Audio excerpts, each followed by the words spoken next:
नमस्कार, मैं हूं अभय कुमार। आप देख रहे हैं अपना खास कार्यक्रम बिहार समाचार। बिहार समाचार में खबरें बिहार की, बातें बिहार की, देश दुनिया की तमाम खबरें जो आपको जानना जरूरी है। बिहार समाचार में खबर लेते हैं हम सत्ता के गलियारों से, गांव के गलियों से और पंचायत के चौपालों से, जो आपके जीवन पर असर डालता है। तो बिहार समाचार में हम पहली खबर लेते हैं कि सरकार तो बदल गई है, लेकिन तन मन शुरू हो गया है, विवाद शुरू हो गया है। और बीमा भारती जो उनके विधायक है लेसी सिंह को लेकर जो बयानबाजी किया था, उससे नीतीश कुमार खासे नाराज हैं। उन्होंने कहा कि बीमा समझ गई, बीमा भारती अगर समझ गई तो ठीक है, नहीं तो खुद बोली है क्या करेंगे। नीतीश कुमार का यह बयान है। बीमा, आपको हम बता दें कि बीमा भारती ने लेसी सिंह के बारे में बहुत तरह की बयानें दी थी, अमर्यादित बयानें दी थी बकौल नीतीश कुमार। और उन्होंने कहा कि बीमा से किसी ने बुलवा लिया और वह बोल दिए, उसे ऐसा नहीं करना चाहिए था। और लेसी सिंह मंत्री रही हैं लगातार, बीमा भारती भी मंत्री रही है, लेकिन हम सभी को मंत्री नहीं बना सकते हैं। नीतीश कुमार ने तो यहाँ तक कह दिया कि बीमा भारती को पढ़ना नहीं आता था, बहुत मुश्किल से उसे हम सिखाए हैं, बोलना भी नहीं आता है, अब बोलने के लिए सीख लें। और अगर वह प्रेम से पहले पार्टी समझाएगी और अगर वह नहीं मानी है तो वह खुद कही है कि क्या करेगी। हम आपको बता दें कि बीमा भारती ने कहा था, नीतीश ने आरोप लगाते हुए कि अगर नीतीश कुमार नहीं माने तो हम विधानसभा से इस्तीफा दे देंगे। और बहुत बड़ी खबर निकल कर आ रही है कि बिहार में टोपोलैंड के दस्तावेजों के रजिस्ट्रेशन पर लगी रोक हट गई है। 20,000 एकड़ से अधिक टोपोलैंड पर अब रैयतों का हक होगा, रजिस्ट्री होगी। हम आपको बता दें पहले कि टोपोलैंड क्या कहा जाता है। तो बिहार में टोपोलैंड वैसी भूमि को कहते हैं नदियों और जल स्रोतों के किनारे या जल स्रोत और नदियों के बीच की भूमि जिसका सर्वे नहीं हो पाया था, उसे सरकारी भूमि माना जाता था। लेकिन अब उसके रजिस्ट्री पर से रोक हट गई है। अब वह भूमि का मालिकाना हक मिलेगा, उसका म्यूटेशन भी होगा। बहुत बड़ा निर्णय लिया गया है बिहार सरकार की ओर से। और तीसरी खबर हम आपको बता दें पंचायती राज विभाग से जो खबर निकल कर आ रही है, पंचायतों को सशक्त करने के लिए जो नए पंचायती राज मंत्री हैं उन्हें निर्देश दिया गया है कि एक रूपरेखा तैयार किया जाए, एक मॉडल ऐसा तैयार किया जाए पंचायतों में विधि व्यवस्था के लिए, पंचायतों के विकास के लिए, जिसमें सारे जनप्रतिनिधियों की भागीदारी हो। खास करके जो निचले स्तर के जो जनप्रतिनिधि हैं, वार्ड सदस्य की जो बना हुआ है संघ, वार्ड सदस्य क्रियान्वयन और प्रबंधन समिति, उसे और सशक्त बनाने की बात की जा रही है। और तेजस्वी यादव ने साफ कह दिया है कि गांव की सूरत या देश की सूरत या राज्य की सूरत बदलने की बात है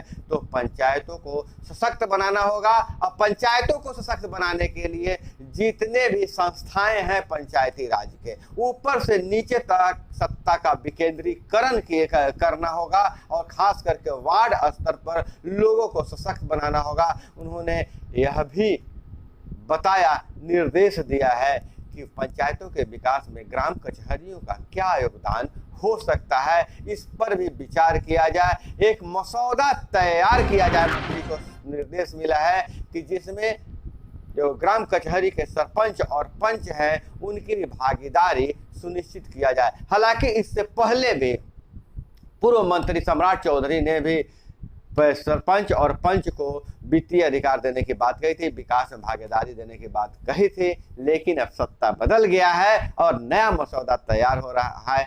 इस पर हम आगे भी नजर बनाए रखेंगे और आपको हम इसको पूरी तरह से बताएंगे आखिर क्या है, पूरा मसौदा क्या है।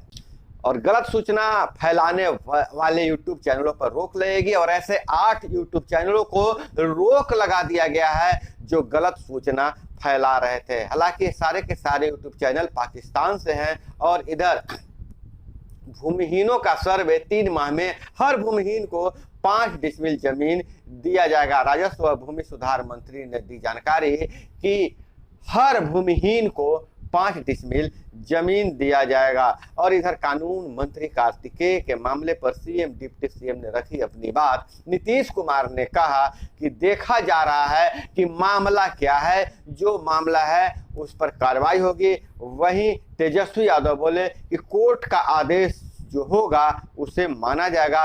कानून मंत्री कार्तिकेय पर लगे आरोपों पर मुख्यमंत्री ने कहा है कि वह सब देखा जा रहा है कि मामला क्या है। इधर उप मुख्यमंत्री तेजस्वी यादव ने इस सवालों के जवाब में कहा कि यह प्रकरण जांच का विषय है, कोर्ट का जो भी आदेश होगा उसे माना जाएगा। और इधर तेज प्रताप और ऐश्वर्या के मामले की सुनवाई टली, अगली सुनवाई 1 सितंबर को होगा। हम आपको बता दें कि तेज प्रताप और ऐश्वर्या के बीच में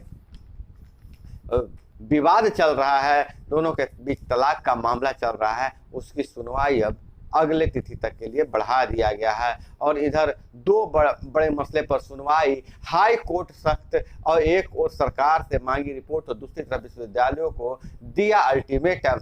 गर्भाशय घोटाले पर सरकार ने अब तक क्या कार्रवाई की है, मुख्य सचिव पूरा ब्यौरा पेश करे, यह कोर्ट का आदेश है। गर्भाशय घोटाला, पुरुषों के भी गर्भाशय निकाले गए थे। गर्भाशय घोटाला बिहार में हुआ था, जहां 2013 में बीमा किया गया था। उस बीमे की राशि को निकालने के लिए ऐसी महिलाओं का गर्भाशय निकाल दिया गया था जिसकी कोई जरूरत नहीं थी, सिर्फ कागज पर।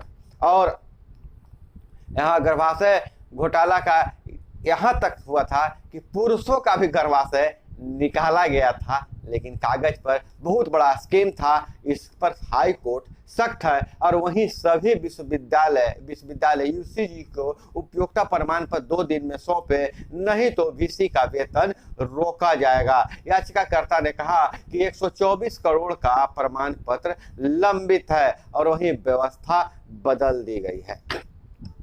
पेपर लीक के बाद परीक्षा प्रक्रिया में कई बदलाव किए गए हैं। 67वीं बीपीएससी में परसेंटाइल लागू, पीटी 20 और 22 सितंबर को होगा। परीक्षा केंद्र पर 1 घंटे पहले प्रवेश, पीटी के बाद भी ऐच्छिक विषय बदल सकते हैं। प्रश्न पत्र परीक्षा हॉल में अभ्यर्थियों के सामने ही खुलेगा। वेबसाइट पर आंसर शीट के अंक देख सकेंगे। हर परीक्षा केंद्र के लिए होगा यूनिक कोड। बची सीटों पर सबको मिलेगा मौका। और आपको हम समझा दे रहे हैं कि परसेंटाइल सिस्टम क्या है। तो वैसे मान लीजिए कि 802 पदों के लिए मुख्य परीक्षा के लिए लगभग 8000 अभ्यर्थियों का कैटेगरी के कोटिवार कट ऑफ हिसाब से चयन होगा। इसमें 4000 अभ्यर्थी 20 सितंबर को परीक्षा से और 4000 अभ्यर्थी 22 सितंबर की परीक्षा से चयन होंगे। 2 घंटे की परीक्षा में 150 वस्तुनिष्ठ प्रश्न के लिए 5-5 ऑप्शन होंगे। निगेटिव मार्किंग नहीं होगी। और वहीं शिक्षा रोजगार की बात करें तो ITI की रद्द की गई परीक्षा अब 23 और 24 अगस्त को होगी। और इधर 2025 का विधानसभा चुनाव जेपी आंदोलन से निकले नेताओं का आखिरी चुनाव होगा। बदल जाएगी सूबे की राजनीति और जमीन सर्वे 2024 तक पूरा होगा। संविदा वाले 2745 पदों पर बहाली के लिए तुरंत विज्ञापन निकाला जाएगा। तो एक बहुत बड़े, जैसा तेजस्वी यादव ने कहा था 10 लाख रोजगार, तो 2745 पदों पर संविदा के आधार पर नियुक्ति निकाला जा रहा है। तुरंत विज्ञापन प्रकाशित हो जाएगा। म्यूटेशन में देरी करने वाले सीईओ के खिलाफ सख्त कार्रवाई की जाएगी। मंत्री ने घोषणा किया है सीईओ के ट्रांसफर मामले में होगी समीक्षा, जरूरत होने पर कार्रवाई की जाएगी। और इधर मुख्यमंत्री ने मंत्री विजेंद्र यादव का हाल जाना, कहा वे पहले से ठीक हैं। और लूटपाट के दौरान वैशाली के सेना के जवान को गोली मारकर हत्या, आयुष्मान भारत के लाभार्थियों को अस्पतालों में मदद करेंगे आरोग्य मित्र। और इधर 3 PSC फर्स्ट रेफरल यूनिट में होंगे विकसित। यहाँ PSC अस्पताल को रेफरल यूनिट में विकसित किया जाएगा। और साइबर फ्रॉड का सरगना पूर्वी चंपारण से गिरफ्तार, बगहा में युवक की लाठी से पीटकर हत्या। और इधर रूस की धरती पर भारत के साथ चीनी सैनिक करेंगे युद्धाभ्यास। 30 अगस्त से शुरू होगा वोस्तोक 2022। तो दोस्तों यह थी वो तमाम खबरें जो आपको जानना जरूरी था। इसी तरह से खबरों के लिए जुड़े रहिए हमारे साथ। मिलते हैं अगले वीडियो में, तब तक के लिए विदा लेते हैं। जय हिंद, वंदे मातरम।